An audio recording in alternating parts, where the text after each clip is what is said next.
Hello friends, welcome to the sixth episode of this channel on Hindu wisdom.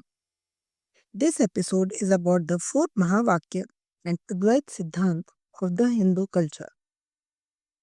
Why are we talking of just four Mahavakya? Our scriptures are an ocean of unlimited knowledge. We have so many scriptures. We have three main paths: the Karma Marg, which is the path of action, the Bhakti Marg, which is the path of devotion, and Gyan Marg, which is the path of knowledge. Each of these has endless number of verses for it. One lifetime may not even be enough to read them. So, Shankaracharya selected four mantras from this ocean of knowledge for us. They are called Mahavakya, which means great sentences or great messages. In this part, we will discuss two, and in the next part, we will discuss the others. We will also discuss Dwait Adwait principles in a separate part. The four Mahavakyas selected by Adihankaracharya are Aham Brahmasmi, Tat Tvam Asi, Ayam Atma Brahma, and Prajnanam Brahma. In this part, we will discuss Aham Brahmasmi and Tat Tvam Asi only. For anyone who is interested, these are the sources from which these Mahavakya have been picked. The source Upanishad as well as the Ved is mentioned here. The links to these are already given in the first episode. In this description, I will give the link to the first episode. Aham Brahmasmi. In Sanskrit, Aham means I, Brahma means the ultimate universal consciousness, and Asmi means am. So the sentence actually means I am the Brahma. Please note, Brahma being referred here is not the same word as Lord Brahma which we read in our scriptures. This sentence seems simple enough, but it has deep, profound meaning. Origin of this Mahavakya is in the Brihadaranyaka Upanishad, which is picked from the Yajurveda. Once again, please refer episode 1 for classification of the Ved and the resources where they can be read. It is central to the Advait Vedanta philosophy. We see around us two types of existence. One is the mortal existence of the organisms like us who depend on air, food, and water to live. Another is the immortal existence, which is the universal consciousness of Brahman, which is unborn, undying, and eternal. Brahman referred here is the supreme creator and the supreme consciousness. This is not the Brahman which we read about in the social order. But how can this be? The mantra says Aham Brahmasmi, that is I am Brahman. But how can we who are mortal be the same as Brahman which is immortal? The first thing we have to understand here is the basic sentence which we keep on hearing, God is in us, is not actually true. Then what is true? God is not in us, rather we are in God. This reverses a common belief. Lord Krishna in the Bhagavad Gita chapter 9 verse 4 says, all beings are in me, but I am not in them. Further, in the 10th chapter verse 20 he says, I am seated in their heart. He pervades our heart, but I am apart from them. I encompass the beginning, the middle, and the end. The fourth verse of chapter 9 reads as Maya Tatam Idam Sarvam Jagat Avyaktam Murtina Matsthani Sarvabhutani Na Cha Aham Teshu Avasthita. That is, this entire cosmic manifestation that you see around me is pervaded by me. In what? In my unmanifested form. All living beings dwell in me, but I do not dwell in them. Please note, cosmic manifestation which we see is pervaded by him. How? In his unmanifested form. So, we all dwell in him, but he does not dwell in us. Yes, he pervades us, but not dwell in us. The first analogy can be drawn from waves and ocean. All waves at the surface of the ocean exist in the ocean. The ocean pervades the waves. They are made from the ocean. The ocean enables their existence, but the ocean does not entirely exist within the wave.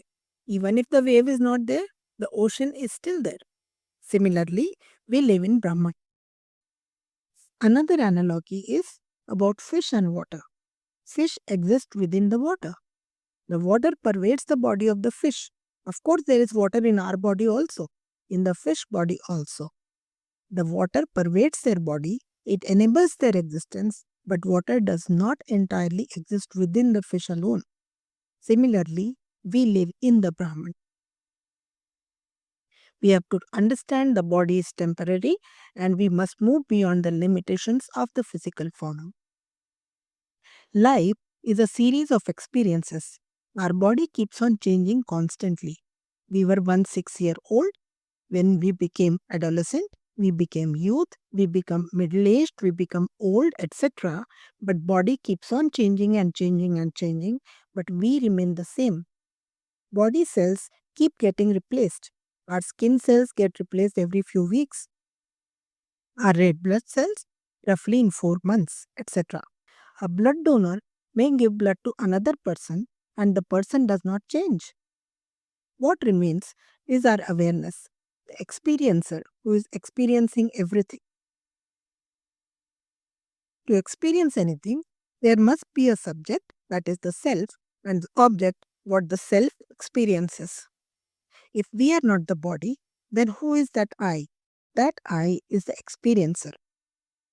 That is the pure awareness. Aham Brahmasmi says that experiencer, the real me, is the Brahman.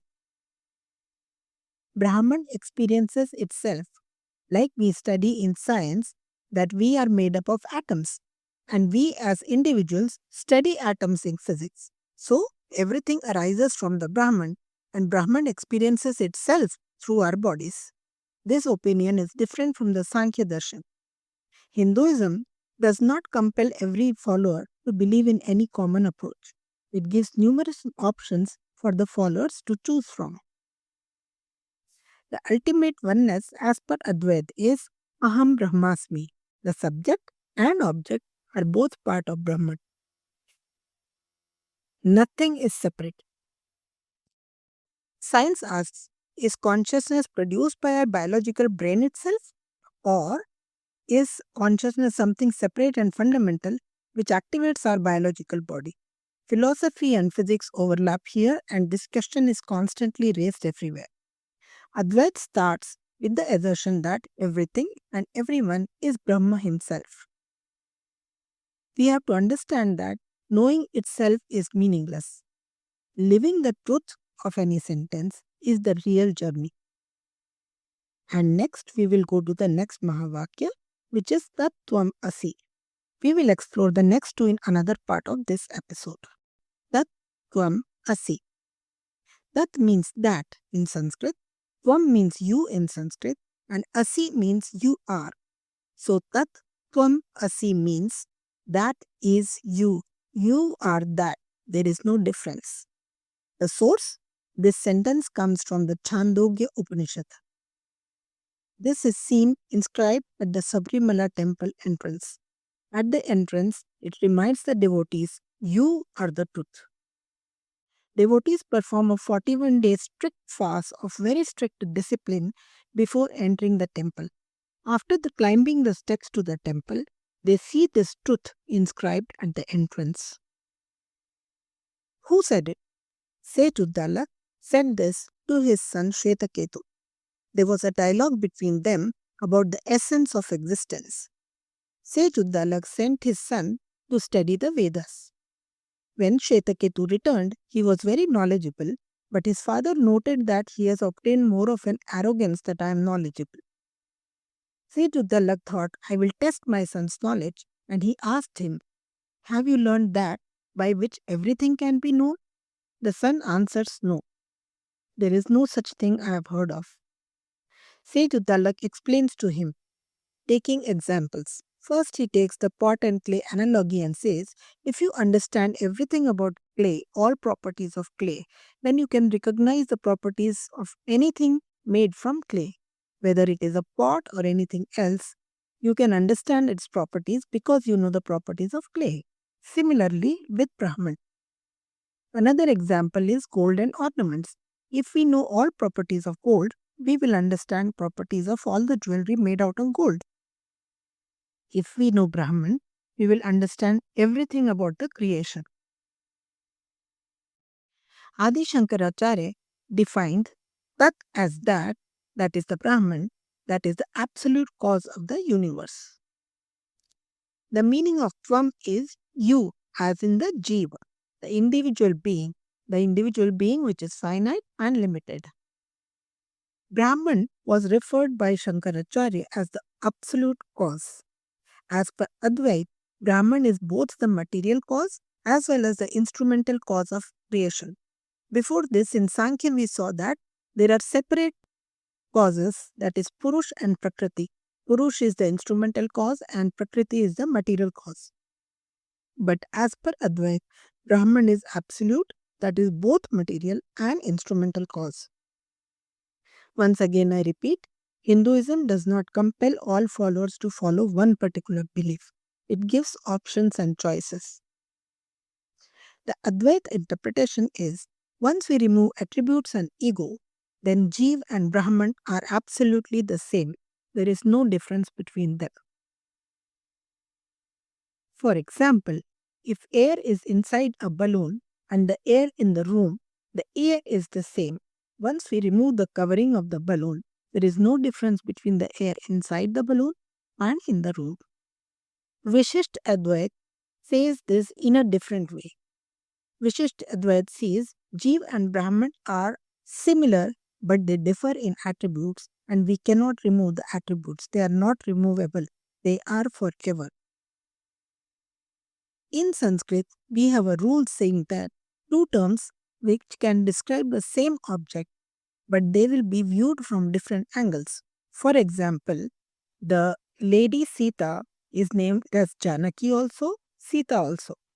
Lord Krishna is called as Yashodanandan also and Devakinandan also, but they are from different viewpoints. Lady Draupadi is called Panchali also and Yagaseni also, with different kind of viewpoints. So, it is different approaches to seeing the same thing.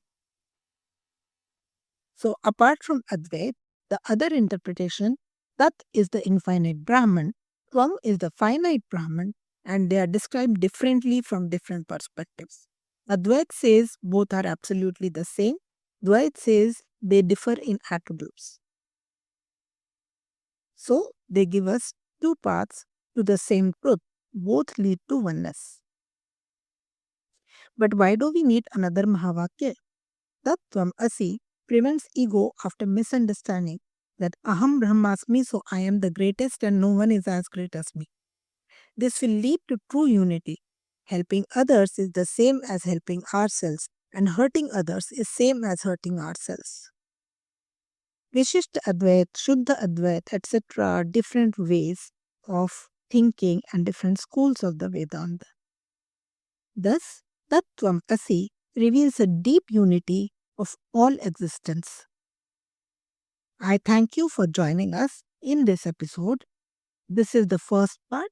In the next part, we will discuss the other two Mahavakya. If you like this channel, please subscribe and share with your friends. Till we meet again in the next episode, if you like this channel, please subscribe and share with your friends.